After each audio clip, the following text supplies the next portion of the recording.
Hello everyone. Lately there have been more and more loud claims surrounding PrimeNexusGate. Some people call it a scam, whilst others question whether the brand is legitimate at all. That is exactly why today I want to take a calm, neutral, and non-promotional look at verifiable facts only. First of all, it is important to say this clearly. If someone labels any brand a scam, that claim should be supported not by rumours, anonymous comments, or emotional posts, but by specific official evidence, such as regulatory decisions, court rulings, formal warnings, or documented records. At this point, PrimeNexusGate does appear to have an official website with a full public structure. The site includes core platform sections, information about the service, contact details, and legal documentation. That already matters, because when a project is completely closed off, non-transparent, or built only on loud promises, it usually does not provide a properly structured public presence. On the official PrimeNexusGate website, there are publicly listed contact details, including a support phone number, an email address, and a physical address in Switzerland. Why does that matter to users?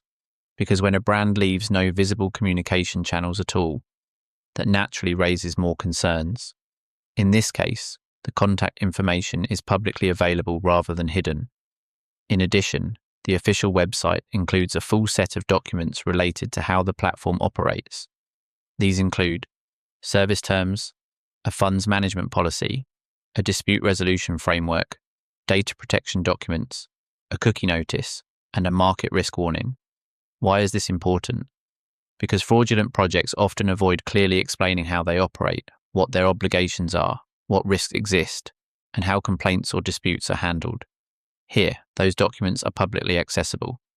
If you look more closely, the website also describes several operational procedures, such as user verification, identity confirmation requirements, withdrawal rules, source of funds checks, and the ability to contact the platform regarding complaints or disputed situations. So what we are seeing is not just a storefront, but at least an attempt to establish a formal structure for interacting with users. Another important point. The website includes a warning about risks associated with CFDs and the possibility of losing capital, and that is also something worth paying attention to. When a company openly discloses risks, instead of promising guaranteed profits with no losses, that generally appears far more responsible than the kind of messaging often used in obvious scam schemes. Now let's get to the most important question. Can we say, based on these facts alone, that accusations against PrimeNexusGate are automatically proven? No. If we look only at publicly available official information, the claim that PrimeNexusGate is a scam does not appear to be proven. And that is because accusations of that level require far more serious evidence than random claims made online. But it is also important to be fully honest here. Having a website, public contact details, and legal documentation is a positive sign.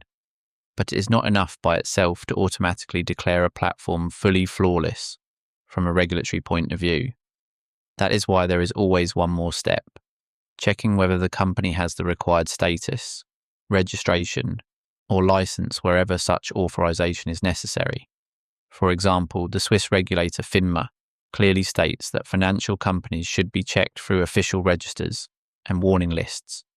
And that is a completely reasonable standard for any informed audience. So the most objective conclusion is this. At the moment, calling PrimeNexusGate a scam without officially confirmed grounds is not accurate. That is because there is a publicly available website, contact information, legal documentation, user policies, and risk disclosures. At the same time, the opposite extreme is also wrong. People should not blindly trust any brand just because it has a polished website. A careful user always goes further and verifies the facts through official registries, regulators, and documentation. So my advice is very simple. Do not make decisions based on emotions. Do not trust either loud accusations or loud promises. Look only at what can actually be verified. If a brand is being accused of fraud, there should be evidence. And if a brand claims to be trustworthy, that should also be backed up by documentation. That is the approach that protects users best. If you appreciate this kind of analysis, without hysteria, without manipulation, and without empty noise, feel free to support the video.